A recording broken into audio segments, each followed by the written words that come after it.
ကျွန်တော် show ချက်လေးတစ်ခုပြောပြမယ်ကျွန်တော်အင်္ဂလိပ်တရားကိုအရင်ကြောက်ခဲ့တယ်ဟုတ်တယ်ကျွန်တော်အရင်ကြောက်ခဲ့တယ်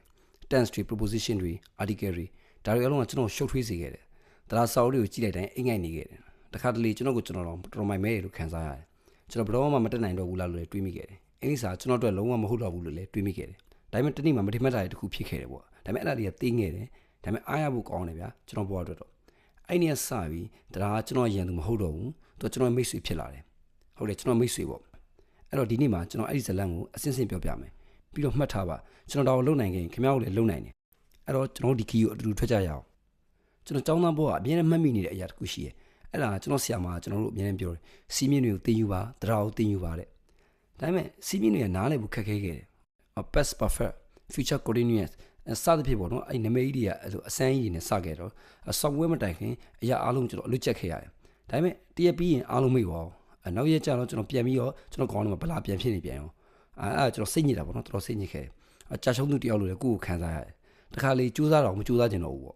အုံတော့အရင်ကောင်းတဲ့လူတွေပဲဒါတွေကိုနားလည်နိုင်တယ်လို့ကျွန်တော်ထင်ခဲ့တယ်ဒါပေမဲ့ကျွန်တော်အတွင်းစိတ်ထဲကတော့ဒီအင်္ဂလိပ်စာကိုကျွန်တော်အရင်သိယူနေခြင်းခဲ့တာပေါ့ယုံကြည်မှုရှိရှိနဲ့အင်္ဂလိပ်လိုပြောချင်နေတာပေါ့ဗျာပြောရမယ်ဆိုရင်ဘယ်လိုလုပ်ရမလဲကိုမသိခဲ့ဘူးအဲ့လိုနဲ့တနေ့မှကျွန်တော်မမျှော်လင့်တဲ့အရာတစ်ခုဖြစ်သွားခဲ့တယ်ကျွန်တော်စာကြည့်တဲ့ကိုတွားခဲ့တယ်ကျွန်တော်ပုံမြင်စာအုပ်တုပ်ကိုရှာနေတဲ့အချိန်မှာပဲတောင်းတနေရမှာလူတစ်ယောက်ကထိုင်ပြီးတော့စာအုပ်တုပ်ကိုဖတ်နေခဲ့တယ်လူဖတ်နေတာ English grammar စာအုပ်ဖြစ်နေတယ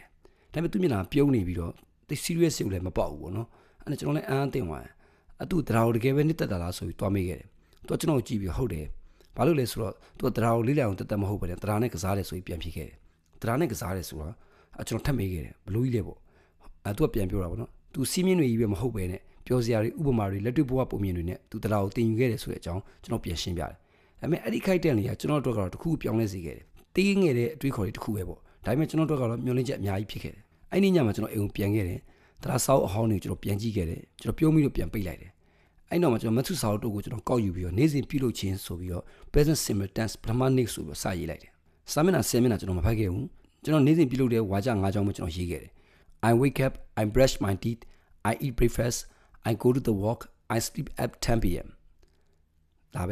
အဲ့လိုအရန်လွယ်တဲ့အရာနဲ့ကျွန်တော်စတင်ခဲ့တယ်နောက်နေ့ဒုတိယနေ့မှာအတိတ်ကာလပုံစံမျိုးနဲ့ I woke up I brushed my teeth I ate breakfast I went to the walk I slept at 10 p.m. ဒီလိုနဲ့ပဲကျွန်တော်ကိုယ်ပိုင်ဘဝကနေတရားတွေကိုစတင်နေလာခဲ့တယ်စောက်ထက်ကစီးမြင့်နေမဟုတ်ဘဲနဲ့လက်တွေ့အရာတွေနဲ့တရားကိုဆက်ဆက်ခဲ့တာပေါ့နော်အဲ့ဒါကွာခြားမှုကြီးတခုတော့ဖြစ်စေတယ်ဗျဒါပေမဲ့အဲ့ဒါပထမအစမှာရည်စရာကောင်းပေမဲ့နောက်ပိုင်းမှာအလုပ်ဖြစ်ခဲ့တယ်ကိုပြန်မေးခဲ့တာပေါ့နော်ဒီနေ့ငါဘာလုပ်ခဲ့လဲပြီးတော့အတိတ်ကာလပုံစံမျိုးနဲ့ပြန်ဖြစ်ခဲ့တယ်I went to the market I bought an apple I cooked the lunch ပြီးတော့ကျွန်တော်အင်္ဂလိပ်စာအထူးတဲ့ကာတွန်းတွေဗီဒီယိုတွေကြည့်ခဲ့တယ်ပြီးရင်ဗီဒီယိုတွေကိုခဏရက်ပြီးတော့ pause လုပ်ပြီးတော့စာကြောင်းတွေကိုထပ်ကြော်ပြီးပြန်ကြည့်ခဲ့တယ်ပြီးတော့အဲ့စာကြောင်းတွေကိုကျွန်တော်တူညီတဲ့စိတ်ကစားချက်နဲ့ပြန်ပြောပြီးတော့လေ့ကျင့်ခဲ့တယ်ဇလန်တူလေးကျွန်တော်ရေးခဲ့တယ်အရန်တူတယ်ဒါပေမဲ့ထိရောက်မှုရှိတယ်ဥပမာဗျာမနေ့ကငါဖွားစီကိုတွားခဲ့တယ်သူမကတရားလုံးတွေပေးခဲ့တယ်သူမနဲ့တူကျွန်တော်လက်ဖက်ရည်တောက်ပြီးအရင်တော့အကြောင်းတွေပြန်ပြောခဲ့တယ်အဲ့လိုမျိုးလေးကျွန်တော်ရေးခဲ့တယ်ပေါ့နော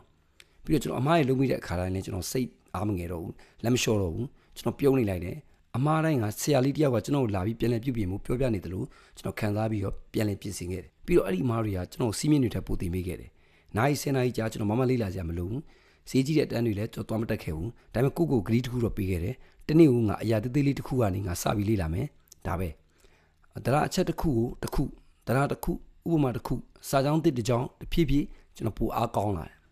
3လအတွင်းမှာကာလပုံစံ tense တွေကိုအလွယ်တကူသုံးနိုင်လာတယ်6လအတွင်းမှာအင်္ဂလိပ်စာပိုကောင်းအောင်ပြောပြနိုင်လာတယ်တစ်နှစ်အတွင်းမှာ grammar တွေကကြောက်စရာမဟုတ်တော့ဘူးရိုးရှင်းလာတယ်ပုံမှန်ဖြစ်လာတယ်ကျွန်တော်ရဲ့မိတ်ဆွေဖြစ်လာတယ်ပြီးတော့ကျွန်တော် parts of the speech တွေအကြောင်းလေ့လာခဲ့တယ် parts of the speech ဆိုတာအင်္ဂလိပ်တရားရဲ့အခြေခံအုတ်မြစ်တွေပဲ10မျိုးရှိတယ်ဗျာနောက်နေ့အကြောင်းကိုအရင်ပြောပြမယ်လူနေရအရာဝတ္ထုတွေရဲ့အမည်တွေဥပမာဆရာမြို့စာအုပ်အဲ့ဒါတွေပေါ့ pronoun တွေကြတော့ he she it they အဲ့လိုစကားလုံးတွေသူတို့ကတော့ noun တွေကိုအစားထိုးတဲ့နေရာမှာသုံးတယ်ပေါ့နော် verb တွေကြတော့ eat go sleep အဲ့လိုမျိုးလို့ဆောင်ချက်တွေကိုပြတဲ့စကားလုံးတွေမှာသုံးတယ် adjective တွေကြတော့ tall wine red apple အဲ့တော့ noun တွေကိုအစားပြုတဲ့နေရာမှာဖော်ပြတဲ့စကားလုံးတွေကိုသုံးတယ် adverb တွေကြတော့ walk slowly speak loudly အဲ့လိုမျိုးပြောပြီးတော့ verb တွေကိုဖော်ပြတဲ့စကားလုံးတွေနေရာမှာသုံးတယ် preposition တွေကြတော့ on in at before လို့နေရာပြအချိန်ကိုပြတဲ့စကားလုံးတွေမှာသုံးတယ် conjunction တွေကြတော့ and but because လို့ဝါကြတွေကိုဆက်ပေးတဲ့စကားလုံးတွေနေရာမှာသုံးတယ် interjection တွေကြတော့ whoa oh no hurry အဲ့လိုခံစားချက်တွေပြတဲ့စကားလုံးတွေနေရာမှာသုံးတယ်ကျွန်တော်အဲ့ဒီဟာတွေအလွတ်ချက်ဖို့မကြိုးစားခဲ့ဘူးပြောစံနည်းလမ်းတွေနဲ့သုံးခဲ့တယ်ကိုပိုင်းရည်စရာဝါကြတွေဖန်တီးခဲ့တယ်ဥပမာပြ wow the red dot jumped on the table and barked loudly အဲ့လိုမျိုးကျွန်တော်ဝါကြစကားလုံးတွေကျွန်တော်ဖန်တီးခဲ့တယ်ဒီဝါကြတစ်ကြောင်းထဲမှာပဲ parts of the speech 9မျိုးပါတယ် ဒါကကျွန်တော်တို့ကစားနည်းတစ်ခုဖြစ်လာပြီးတော့ဖြည်းဖြည်းနဲ့ grammar ပျော်စရာဖြစ်လာတယ်ကျွန်တော်တို့ကတစုံတစ်ခုလုပ်တော့မယ်ဆိုရင်ပြည့်စုံနေစရာမလိုဘူးစူးစမ်းလို့ရှိဖို့ပဲလိုတယ်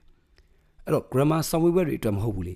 grammar ကိုဖော်ပြဖို့အတွက်ပဲဖြစ်တယ်အဲ့တော့ကျွန်တော်တို့ရဲ့ဘဝအကြောင်းကိုပြောမယ်ရိုးရှင်းတဲ့ grammar တွေကိုသုံးမယ်ဝါကြတတိလေးတွေစဖွဲ့မယ်